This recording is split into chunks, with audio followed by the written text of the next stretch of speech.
कुछ अन्य खबरों का भोपाल से फिलहाल एक बड़ी जानकारी। भूपेंद्र विश्वकर्मा और उनके परिवार की सुसाइड का जो मामला सामने आया था, इसे लेकर जांच में एक और बड़ी कामयाबी पुलिस को हाथ लगी है। भोपाल में लोन ऐप के 5 एजेंट गिरफ्तार हो चुके हैं। खाते में 1,80,000 रुपए की जो रकम जमा हुई थी वो भी मिला है। उसमें कमीशन के लिए लगातार परेशान किया जा रहा था। एक बैंक कर्मचारी समेत 5 लोगों को कमीशन मिलना था और कुछ दिन पहले पुलिस ने राजस्थान के टोंक निवासी खलील को भी गिरफ्तार किया था।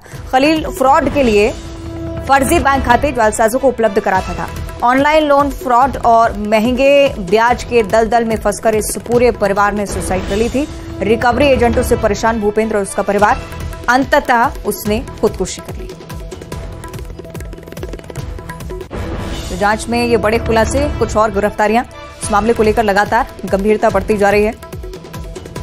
5 लोगों की गिरफ्तारी अभी तक हो चुकी है और कुछ तथ्य जरूर निकलकर सामने आए हैं तो स्पष्ट करते हैं कि ये परिवार कितनी परेशानियां झेल रहा था। चलिए और ज्यादा जानकारी हम लेंगे। सहयोगी वासु चौरे भोपाल से हमारे साथ लाइव जुड़ चुके हैं। वासु, अभी तक जांच में क्या कुछ स्पष्ट हुआ है, किन लोगों की गिरफ्तारी हुई है और आगे क्या कुछ होना है, इस पर विस्तार से जानकारी।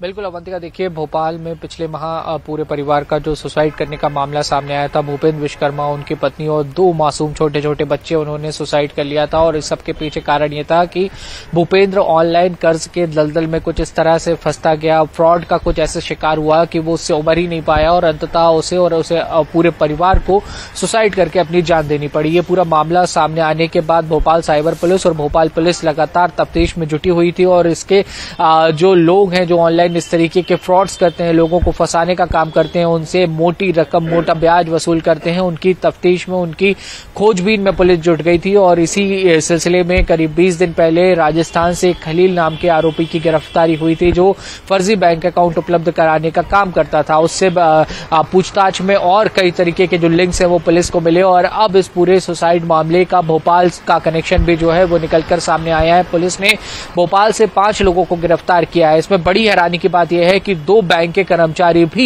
इसमें गिरफ्तार हुए हैं जो इस तरीके के फ्रॉड करने वालों को इंटरनली सपोर्ट प्रोवाइड करने का, इंटरनल सपोर्ट करने का काम जो है वो किया करते थे। अब इन 5 लोगों से पूछताछ की जाएगी कि किस तरीके से इन्होंने ये पूरा रैकेट बनाया और रैकेट चलाने का काम करते थे। कमीशन के आधार पर अपने बैंक खाते उपलब्ध कराते थे उन फ्रॉड्स को जो इस तरीके की जालसाज वाली घटनाओं को अंजाम देने का काम करते थे। और निश्चित तौर पर इनकी निशानदेही से इस पूरे मामले को लेकर और इस पूरी रैकेट में जो सरगना शामिल है, जो इस पूरी गैंग के मास्टरमाइंड है, उन तक पहुंचने में भी पुलिस को कामयाबी मिल सकती है। तो दायरा लगातार जांच का बढ़ता जा रहा है। बहुत शुक्रिया आपका वासु, फिलहाल जानकारी साझा करने के लिए।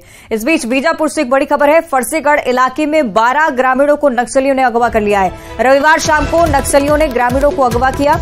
चिकट राज पहाड़ में पूजा अर्चना के लिए सभी ग्रामीण पहुंचे थे। पूर्व सरपंच महेश कुमार गोटा को छोड़कर बाकियों को छोड़ दिया है। महेश गोटा अभी भी नक्सलियों के कब्जे में है। परिजनों ने रिहाई की अपील की है। मामले की आधिकारिक पुष्टि अभी तक नहीं की गई है। फरसेगढ़ थाना इलाके की घटना है। सहयोगी श्रीनिवास ज्यादा जानकारी देंगे। श्रीनिवास, क्या कुछ हुआ कल और फिलहाल अभी क्या आधिकारिक तौर पर इस बात की पुष्टि? जहां पर जो फरसेगढ़ थाना क्षेत्र के जो चिकट राज पहाड़ जो कहलाता है, वहां पर ये जो ग्रामीण है पूजा अर्चना करने गए थे। इसी दौरान माओवादियों ने उन सभी ग्रामीणों को अगवा कर लिया। उसके बाद ग्रामीणों की पहचान की, पड़ताल की। उसके बाद धीरे धीरे जो ग्रामीण हैं उनको सभी को रिहा कर दिया गया। लेकिन एक जो ग्रामीण है, पूर्व उप सरपंच है, जिसका नाम महेश कुमार गोटा बताया जा रहा है, वो अभी भी माओवादी के कब्जे में है। जब इसकी जानकारी परिजनों को मिली तो परिजनों ने रिहाई की अपील की है। लेकिन इस मामले को लेकर अभी तक आधिकारिक पुष्टि नहीं हुई है। वही अभी फिलहाल जो वहाँ के जो अधिकारी है जांच करने की बात कर रहे हैं। अब मामले को लेकर अभी तक कोई अपहरण की घटना को अभी फिलहाल कुछ नहीं कहा जा रहा है।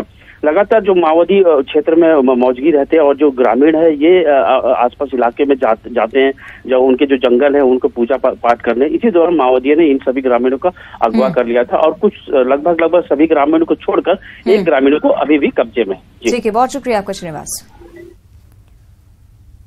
आगे बढ़ते हैं। मुंबई से अगली बड़ी खबर। सनी देओल का बंगला अब नीलाम नहीं किया जाएगा। बैंक ऑफ बड़ौदा ने फिल्म अभिनेता सनी देओल की प्रॉपर्टी की नीलामी पर रोक लगा दी है। पूरी नीलामी पर रोक लगा दी गई है। सनी देओल ने बैंक ऑफ बड़ौदा से 56 करोड़ का लोन लिया था। बैंक लोन सनी देओल नहीं चुका पाए थे, इसे लेकर बैंक ने सनी देओल की प्रॉपर्टी को नीलाम करने के लिए एडवर्टाइजमेंट भी जारी किया था। 24 घंटे के अंदर बैंक ने अपना फैसला वापस ले लिया है। मुंबई से फिलहाल ये बड़ी जानकारी।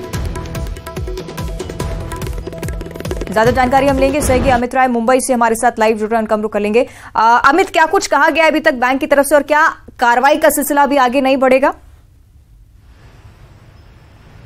देखिए, एक नोटिस आज जारी की गई है, उसमें ये बताया गया है कि जिस तरह से ऑक्शन के लिए जो है एक नोटिस बैंक की तरफ से विज्ञापन दिया गया था अखबार में, उसे टेक्निकल रीजन की वजह से वापस ले लिया गया है, यानी ये नीलामी बिल्कुल नहीं होगी।